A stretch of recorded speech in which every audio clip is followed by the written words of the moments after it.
Hi everybody, Ed here from our BUAD 200 digital marketing class. This is just a video to introduce AS01, the team assignment for the semester.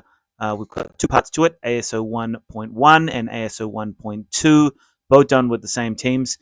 So this is just a video to go over the instructions, make sure everybody's on the same page and has all the materials that they need for it. So as we can see here, this is AS01 Part 1. So this is the site audit assignment. So it's teams of 2 to 4. So what I'm going to be doing for the class is allowing students to choose their teams first. So if you know someone in the class and you want to work with them, you can just email me up to 4 students in your team. Just let me know which students are in the team. If we don't have people in teams within the week, then I will be assigning people to teams. And then I'll let everybody know after that. So the first part of the assignment is due by Sunday, February 16th at 11:59 p.m. and it's worth 5%. So this part is the actual analysis.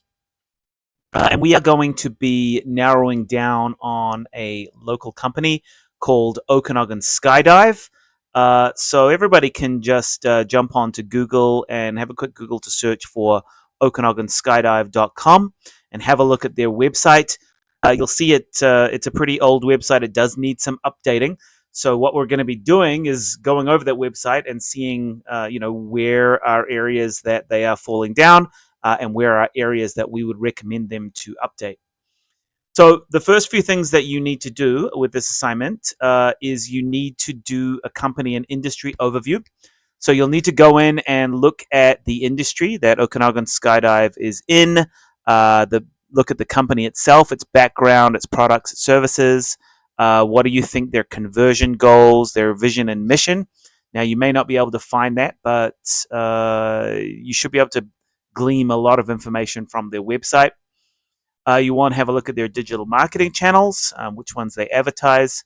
You want to look at the industry overall, the size, the growth, leaders in the market there and what they're doing with their websites. And then you'll want to use the company website and the Okanagan Library as your sources, and you'll want to include citations for that. So the first part is just a general background, general overview of the industry and the company itself. The second part is actually looking at their website. So based on what we talked about around web design, what does the design quality look like? Do they follow those conventions, those best practices that we learned about in class? How's the UX? How is the usability of the site? Do they follow conventions? Do they have visual hierarchies? Are there clearly defined areas and buttons? Is the site optimized for mobile? Make sure you check their mobile site, guys, and have a look. And for part 2, you'll want to use screenshots of the actual website as your support, and make sure you cite those screenshots that you include. If you're not quite sure how to cite a screenshot from a website, just let me know and I can direct you to the correct information for that. The third part is the SEO analysis. Now, the professors in BUAD 200 have downloaded the analytics for you, so you don't have to pay or go in and find analytics anywhere. So you'll see in the assignment, the portal for the assignment, that there is also a 15-page list of SEMrush analytics. So you'll want to go into those analytics based on the SEO, which we'll be looking at in week 4 of class. Look at an analysis of their site traffic. So how many people are they getting through, the volume, where people are coming from, what channels they're coming from, the crawlability of the site. So how easy it is to actually go in and analyze the site, what their top pages are, what their keywords are, their backlinks as well, which we will talk about with SEO, the referring domains. And there you guys, you can see that you can use the analytics provided. Make sure you cite that as well. The fourth thing is the social analysis, social media analysis. So basically having a look at their social media, what channels they use the most, how often they actually post, what the content quality is like. Is there lots of engagement on their posts? So could they be doing more to get more engagement? And then you'll want to have a look at the sentiment analysis and online reputation management, which are things that we will also look at throughout the course.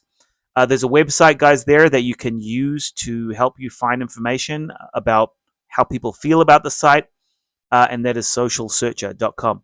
And if you are using that, make sure you also include the citations there.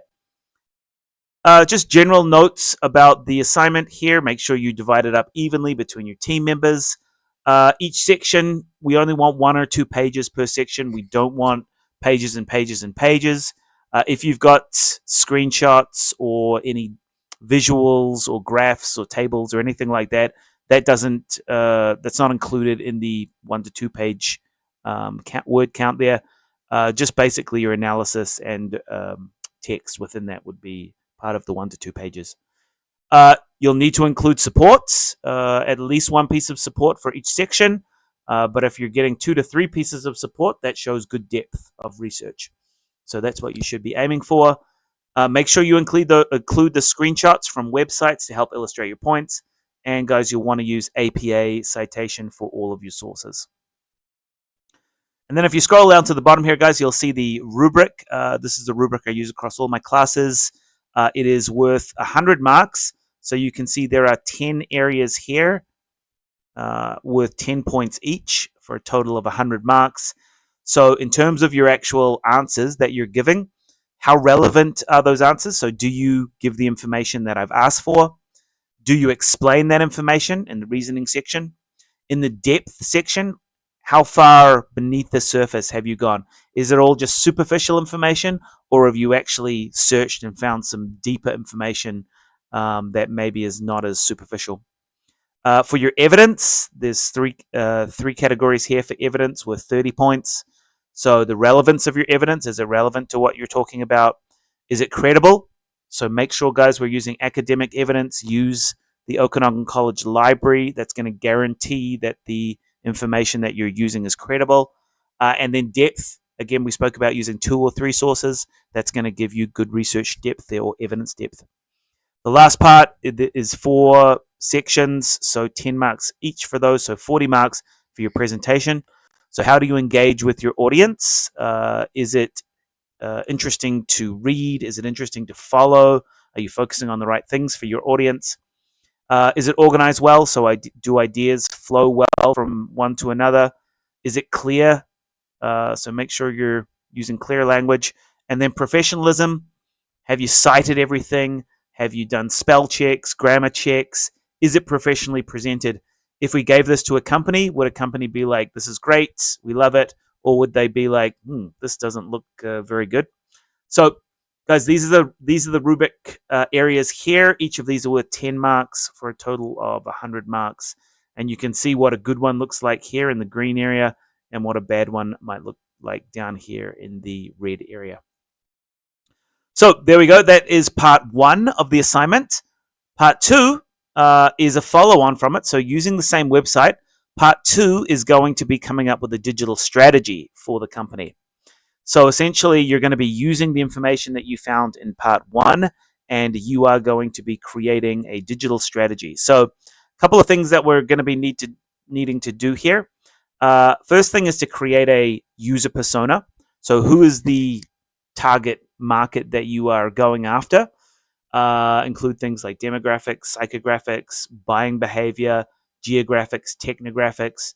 And guys, you're going to have to explain and provide evidence for why you made these choices. You're going to have to give recommendations for website improvements. That includes design, UX, usability, mobile site optimization, SEO. So looking at different keyword changes, backlink recommendations. Again, explain and give reasoning and evidence why you're making these changes. And then the last one is an omni-channel digital marketing campaign.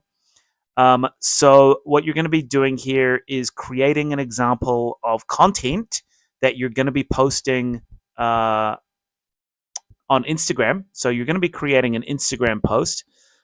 So you'll want to do something like an AI-generated image with your copy, your link page, hashtags, and keywords. But also, so you're going to be creating one piece of content, but you're going to be explaining what are the channels you would use this content on, what target market you would look to go after, when you would post it, how often you would post it, and any partnerships or influences that you might bring in to actually help you get this message out there. So again, guys, explaining why you've done everything there. And then we can see again, this is the same as the first one here, and then our rubric is the same. So guys, essentially, part one is analyzing the website, analyzing all the channels that they use. Part two is coming up with the strategy, including a piece of content that you can then explain how you're actually going to get that out to the market. So there we go, guys. If you have any questions, please feel free to email me, epi@okanagan.bc.ca, and I can answer anything for you there. Or you could give me a message through Moodle. Okay, good luck.